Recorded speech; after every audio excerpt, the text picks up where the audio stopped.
Marguerite, 78 ans, avait toujours vécu dans ce petit village niché entre les collines verdoyantes et le lac tranquille. Chaque matin, elle suivait le sentier qui serpentait vers l'eau, son panier de paille à la main, rempli des fleurs qu'elle cueillait dans les champs voisins.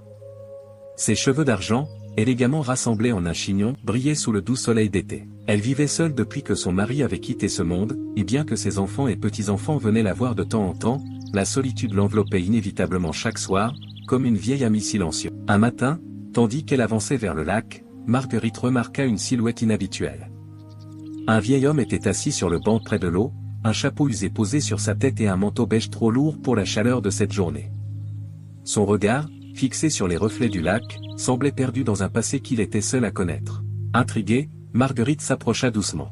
« Bonjour », dit-elle avec sa voix pleine de douceur. « Je ne vous ai jamais vu ici. » L'homme leva les yeux, surpris par cette présence inattendue. Un léger sourire apparut sur ses lèvres ridées. « Je suis Paul, » répondit-il. « Je viens d'emménager dans la maison de mon fils, un peu plus haut sur la colline. J'ai longtemps vécu en ville, mais la campagne me manquait. » Marguerite s'assit à ses côtés, touchée par la tranquillité de cet homme. Ils commencèrent à parler, d'abord de petites choses, puis, lentement, les souvenirs d'une vie se mirent à couler. Marguerite parla des fleurs qu'elle aimait tant, et Paul lui raconta les champs dans lesquels il courait enfant. Chaque jour, ils se retrouvaient sur ce banc, près du lac, et peu à peu, leur solitude se faisait moins lourde, comme allégée par la simple présence de l'autre. Un après-midi, Paul sortit de sa poche une petite boîte en bois. À l'intérieur, un pendentif, simple mais élégant, reposait sur un tissu délicat. Il le regarda un long moment avant de parler. « C'était à ma femme, » murmura-t-il, la voix chargée d'émotion. « Elle me manque chaque jour, mais, avec vous, cette douleur semble moins accablante. » Marguerite garda le silence, émue. Après un instant, elle posa doucement sa main sur celle de Paul. « J'ai perdu quelqu'un moi aussi, » souffla-t-elle.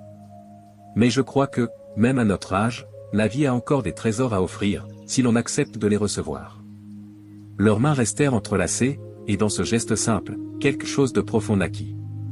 Ce n'était pas l'amour flamboyant de la jeunesse, mais une tendresse subtile, un lien tissé de compréhension mutuelle et de douceur partagée. Le temps passa, et Marguerite et Paul devinrent inséparables. Chaque matin, ils se promenaient le long du lac, s'asseyaient sur leur banc favori pour regarder le soleil descendre à l'horizon, ou partager un repas simple chez Marguerite, leur silence tout aussi précieux que leur conversation. Un jour d'automne, alors que les feuilles dorées dansaient autour d'eux, Paul se tourna vers Marguerite avec un sourire malicieux. « On dit que l'amour n'a pas d'âge », lança-t-il avec un clin d'œil. « Je commence à croire que c'est vrai. » Marguerite sourit à son tour, son cœur léger.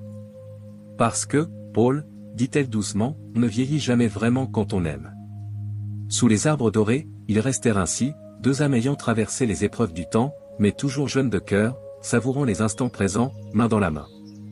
Leur vie, autrefois marquée par la solitude, s'était retrouvée et unie dans une tranquillité douce, prête à accueillir ce que les jours à venir leur offriraient.